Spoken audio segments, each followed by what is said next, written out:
जय हिंद दोस्तों। स्वागत है आपका अपने YouTube चैनल ओनली डिक्टेशन में। डिक्टेशन की PDF आप डिस्क्रिप्शन से डाउनलोड कर सकते हैं। तो चलिए शुरू करते हैं। 80 शब्द प्रति मिनट डिक्टेशन शुरू होगी 3 सेकंड बाद।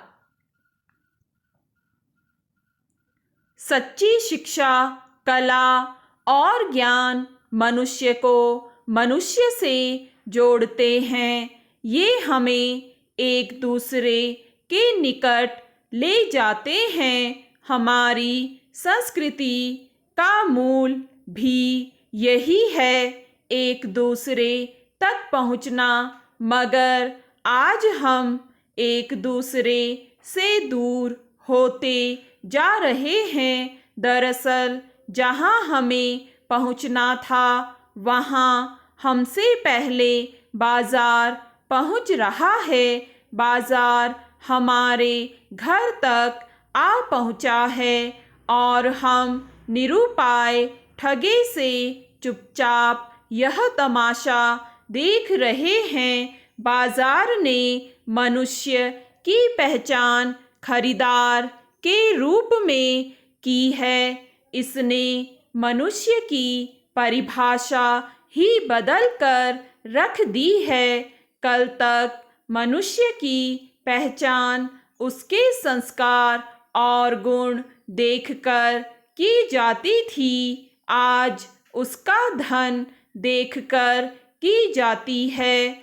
बाजार इस सोच से चलता है कि जिसकी जेब में पैसा है वह मनुष्य है, बाकी सब गौण हैं। हमारी संस्कृति कहती है वसुधैव कुटुंबकम, यानी विश्व एक परिवार है और हम चाहे किसी भी जाति, धर्म या व्यवसाय के हों, इसके सदस्य हैं। वहीं बाजार और तकनीक का कहना है कि संसार एक ग्लोबल विलेज है। मगर व्यवसाय की दृष्टि से हम घर बैठे कहीं से भी एक दूसरे से संपर्क साध सकते हैं, और वह भी मिनटों में।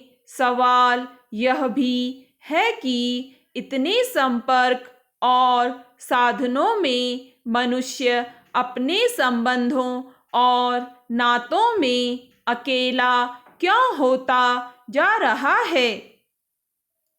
पिछले दिनों एक खबर आई थी कि एक महिला ने अपनी इमारत की चौथी मंजिल से कूदकर जान दे दी। उसका मानसिक इलाज चल रहा था। पति विदेश में रहता था। इस तरह की दूरी जो हम संबंधों में महसूस कर रहे हैं, पहले नहीं थी। लोग थोड़े से भी संतुष्ट थे और जिंदगी के हर मोड़ पर एक दूसरे का साथ बना रहता था, या किसी भी विपत्ति और संकट में मनुष्य अकेला और असहाय नहीं था। आज यह सीख मिल रही है कि ऊंचे ऊंचे लक्ष्यों को साधे, बड़ी बड़ी बहुराष्ट्रीय कंपनियों में ऊंचे वेतन पर काम करें, लेकिन इससे जो तनाव युवाओं के जीवन में पैदा हो रहा है वह आज की सबसे बड़ी चुनौती है। काम के दबाव के चलते हमारे बच्चे मशीन में तब्दील हो चुके हैं। वे अपने सोचने समझने की शक्ति खो रहे हैं और अंत में इतना एकाकी महसूस करने लगते हैं कि कई बार आत्महत्या तक की नौबत आ जाती है।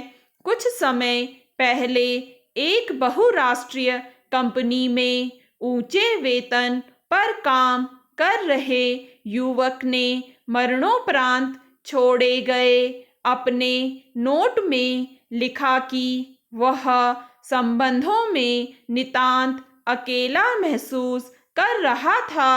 क्या उसके द्वारा कमाई गई करोड़ों की दौलत उसका जीवन बचा पाई?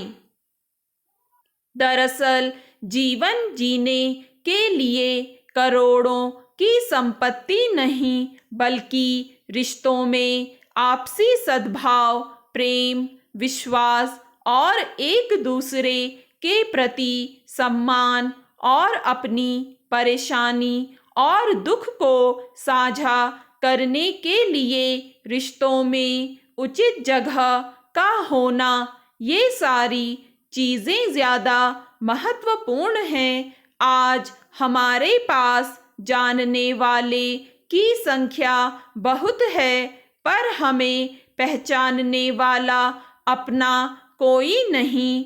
इस मायावी और कृत्रिम दुनिया को देखकर यही बिंब उभरता है कि जैसे एक समुद्र है जिसमें पानी ही पानी है, मगर उससे प्यास नहीं बुझाई जा सकती।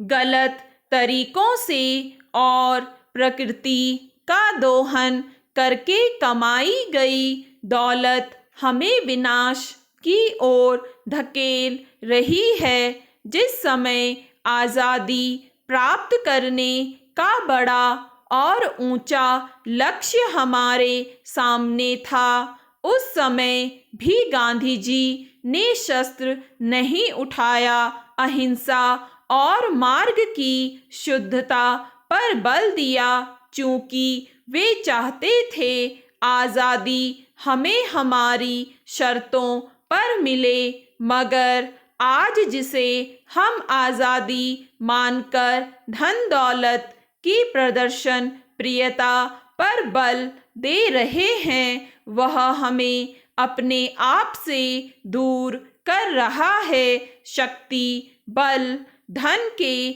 आडंबर में फंसकर हम अपनी सरलता और सहजता का सौदा कर रहे हैं, जबकि इस देश की सच्ची पहचान इसकी आत्मा की पहचान में निहित है, जो इस देश के किसानों, छोटे छोटे व्यवसाय चलाने वाले कुशल कारीगरों और महापुरुषों द्वारा निर्मित की गई है।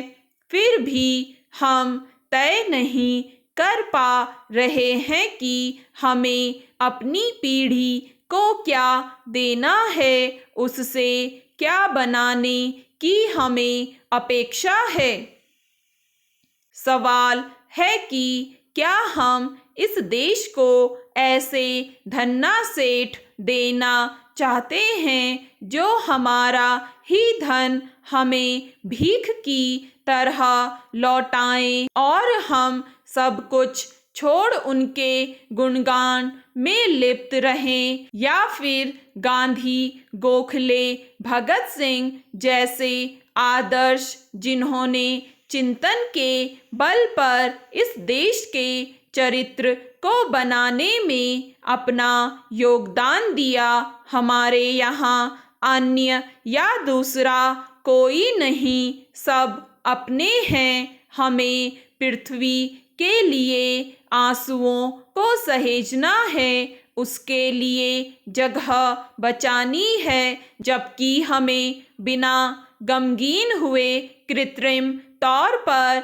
हैप्पी रहने का पाठ सिखाया जा रहा है। और हम अपने बच्चों से यह कह रहे हैं कि कठोर बनो, क्योंकि हंसने वाले के साथ सब हंसते हैं, रोने वाले के साथ कोई नहीं रोता। ऐसा कहते वक्त हम कबीर को बिसार देते हैं, जो कहते हैं सुखिया सब संसार है, खावे और सोए दुनिया दास कबीर है, जागे अरु रोए। जो संवेदनशील होगा वह सोचेगा, जो सोचेगा उसे आज के संसार पर रोना आएगा, उसकी दशा पर रोना आएगा। पर हम कृत्रिम सुख का लबादा ओढ़कर सुखी होने का ढोंग करना चाहते हैं, जो हमें हमारी पीढ़ी से दूर कर रहा है और हम उसके वास्तविक दुख को नहीं पहचान रहे हैं। स्टॉप। दोस्तों, अगर आपको ये डिक्टेशन पसंद आए तो लाइक करें, सब्सक्राइब करें और अपने दोस्तों के साथ भी शेयर करें।